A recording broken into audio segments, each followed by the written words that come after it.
नमस्कार मित्रांनो, एक्झाम जागरवर तुम्हा सर्वांचं पुन्हा एकदा स्वागत आहे. मित्रांनो, आजच्या चालू घडामोडीच्या सत्रात आपण नुकत्याच घडलेल्या घटनांवर आधारित MCQची प्रॅक्टिस करणार आहोत. यातील एक एक प्रश्न अत्यंत महत्त्वाचा आहे. प्रत्येक प्रश्न तुम्ही देखील सोडवायचा प्रयत्न करा. येणाऱ्या एक्झाममध्ये या प्रॅक्टिसचा तुम्हाला निश्चित फायदा होईल. आजच्या सत्राला सुरुवात करण्याआधी काल आपण जो भारतातील विभागीय परिषदेचा चार्ट पाहिला होता त्यात करेक्शन करून घ्या.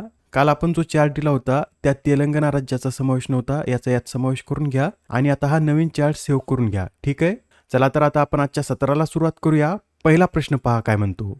बांगलादेशचे 23वे अध्यक्ष म्हणून कोण निवडून आले आहेत? तर आता बांगलादेशाचे नवीन अध्यक्ष हे मिर्झा फखरुल इस्लाम आलमगीर बनले आहेत. नुकतीच बांगलादेशामध्ये जी राष्ट्रपती पदासाठी निवडणूक झाली त्यात आता मिर्झा फखरुल इस्लाम आलमगीर यांना 255 मते मिळाली आहेत. 255 मतासह त्यांनी आपल्या विरोधात उभे असलेल्या माजी लष्कर अधिकारी ओली अहमद यांचा पराभव केला आहे. ओली अहमद यांना 88 मते मिळाली आहेत व ते 11 पक्षीय विरोधी आघाडीचे उमेदवार होते. बरे, मिर्झा फखरुल इस्लाम आलमगीर कोणत्या पक्षाचे आहेत? तर सध्या बांगलादेशमध्ये बांगलादेश नॅशनॅलिस्ट पार्टी हे सत्तेवर असून मिर्झा फखरुल इस्लाम आलमगीर हे याच पक्षाचे नेते आहेत. बरे, यंदाच्या बांगलादेश निवडणुकीचं वैशिष्ट्य काय? तर 1991 नंतर 35 वर्षात पहिल्यांदाच बांगलादेशात राष्ट्रपती पदासाठी निवडणूक लढवावी लागली आहे. नाहीतर 1991 पासून आतापर्यंत सर्व अध्यक्षाची निवड हे बिनविरोधच झाली आहे. पण आता 35 वर्षानंतर या पदासाठी बांगलादेशमध्ये निवडणूक घ्यावी लागली. आपण येथे आलमगीर यांच्याविषयी सुद्धा थोडक्यात माहिती पाहून घेऊया. मित्रांनो, आलमगीर हे अध्यक्ष बनण्यापूर्वी ग्रामीण विकास आणि सहकार मंत्री म्हणून कार्यरत होते. 17 फेब्रुवारी रोजी ते ग्रामीण विकास आणि सहकार मंत्री बनलेत व 20 ऑगस्टपर्यंत त्यांनी ही जबाबदारी सांभाळलेली आहे. याआधी त्यांनी BNP पक्षाचे सरचिटणीस म्हणून देखील कार्य केलं होतं. तसेच 2001 ते 2005 पर्यंत कृषी राज्यमंत्री, 2005 ते 2006 पर्यंत नागरी विमान वाहतूक आणि पर्यटन राज्यमंत्री म्हणून देखील त्यांनी कार्य केलेलं आहे. आणि ते मार्च 2019 ते 13 ऑगस्ट 2026 पर्यंत एशिया पॅसिफिक डेमोक्रॅट युनिटचे देखील उपाध्यक्ष होते. आपल्याला एक्झाममध्ये असं विचारलं जाऊ शकतं की अध्यक्ष बनण्यापूर्वी त्यांनी कोणतं मंत्रिपद सांभाळलं होतं? तर लक्षात ठेवा, ग्रामीण विकास आणि सहकार मंत्री म्हणून त्यांनी कार्य केलेलं आहे. आता इथे बांगलादेशचा उल्लेख आला आहे. आपला हा शेजारी देश असून आता हा सुद्धा पाकिस्तानच्या पावलावर पाऊल टाकून चालत आहे. याविषयी लक्षात ठेवा, भारत आणि बांगलादेश या दोन्ही देशात एकूण 4096 किलोमीटरची सीमा संलग्न आहे. भारतातील कोणकोणत्या राज्याच्या सीमा या बांगलादेशाशी संलग्न आहेत असं जर विचारलं तर पश्चिम बंगाल, आसाम, मेघालय, त्रिपुरा आणि मिझोराम या 5 राज्याच्या सीमा बांगलादेशाशी संलग्न आहेत. बरं, आता तुम्हाला कमेंटमध्ये सांगायचे की बांगलादेशचे सध्या पंतप्रधान कोण आहेत? Next question.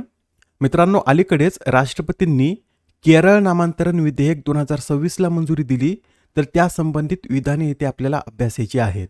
पहिलं विधान काय म्हणतं? केरळ विधानसभेने जून 2024 मध्ये राज्याचे नाव बदलण्यासाठी ठराव मंजूर केला. हे विधान बरोबर आहे. केरळ विधानसभेने जून 2024 मध्येच हा ठराव मंजूर केला होता. आता दुसरं विधान पहा. केरळ नामांतर विधेयक 2026ला राज्यसभेत 12 ऑगस्ट रोजी मंजुरी देण्यात आली. हे सुद्धा विधान बरोबर आहे. मित्रांनो, हे जे विधेयक आहे हे लोकसभेमध्ये 10 ऑगस्ट रोजी सादर करण्यात आलं होतं.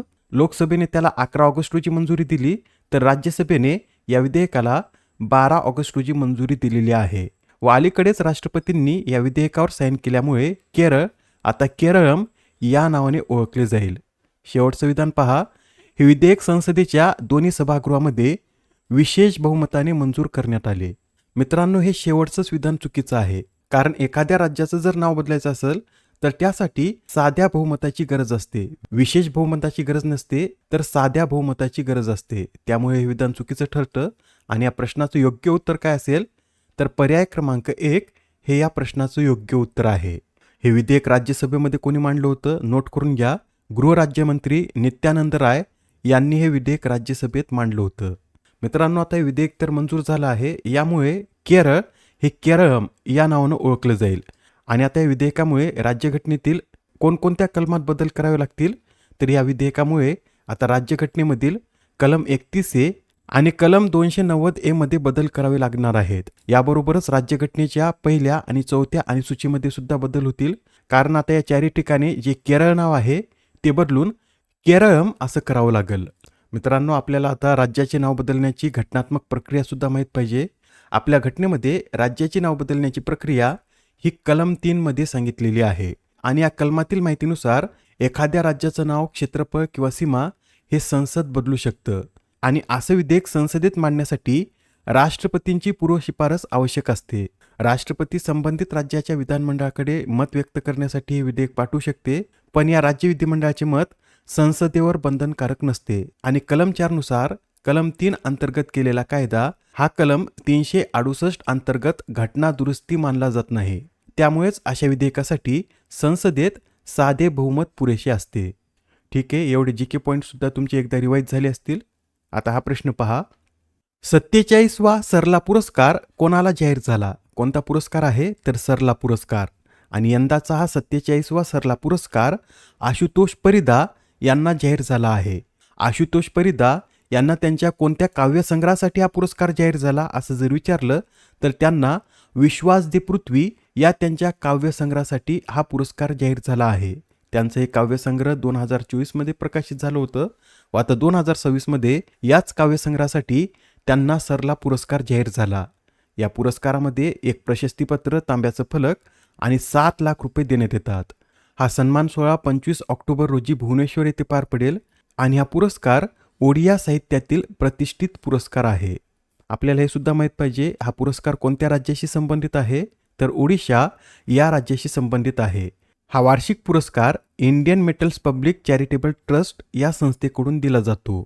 या पुरस्काराबरोबरच एला बन्सीधर पांडा कला सन्मान हा पुरस्कार ओडिशी नृत्यांगना गुरु दुर्गाचरण रणबीर आणि शिल्पकार दामोदर बेहरा यांना जाहीर झाला आहे. यात विजेत्याला 2,50,000 रुपये देण्यात येतात. Next question. नीट पेपर फुटीविरोधातील विद्यार्थी आंदोलनादरम्यान जंतर मंतर येथे झालेल्या पोलीस अतिबळ प्रयोगाची चौकशी करण्यासाठी सर्वोच्च न्यायालयाने कोणाच्या अध्यक्षतेखाली एक समिती स्थापन केली? या प्रश्नाचं उत्तर आहे पर्याय क्रमांक 2, म्हणजेच आता न्यायमूर्ती आर सुभाष रेड्डी यांच्या अध्यक्षतेखाली आता ही समिती स्थापन करण्यात आली आहे. न्यायमूर्ती सुभाष रेड्डी हे सर्वोच्च न्यायालयाचे माजी न्यायमूर्ती असून त्यांच्यासोबत या समितीमध्ये इतर 4 सदस्य देखील असतील. या 4 सदस्यामध्ये रविशंकर झा जे पंजाब आणि हरियाणा उच्च न्यायालयाचे माजी मुख्य न्यायमूर्ती आहेत, शालिंदर कौर ज्या दिल्ली उच्च न्यायालयाच्या माजी न्यायमूर्ती आहेत, ऋषिकुमार शुक्ला हे सीबीआयचे माजी संचालक आहेत, तर एल.आर. बिश्नोई हे मेघालयचे माजी पोलीस महासंचालक यात सदस्य म्हणून कार्य करतील. आता हा प्रश्न पहा काय म्हणतो. 5व्या कोस्ट गार्ड जागतिक शिखर परिषदेचं आयोजन भारतातील कोणत्या शहरात करण्यात येईल? तर आता 5व्या कोस्ट गार्ड जागतिक शिखर परिषदेचं आयोजन भारतात होणार असून भारतातील दिल्ली येथे ही परिषद पार पडेल. ही परिषद कधी आयोजित करण्यात येणार आहे? तर फेब्रुवारी 2027 मध्ये याचं आयोजन आपल्या भारतात होणार आहे. मित्रांनो, यापूर्वीची बैठक सप्टेंबर 2025 मध्ये इटलीतील रोम येथे आयोजित करण्यात आली होती व त्या 4थ्या परिषदेदरम्यान पुढील परिषद भारतातील चेन्नई या शहरात आयोजित करण्याचं जाहीर करण्यात आलं होतं.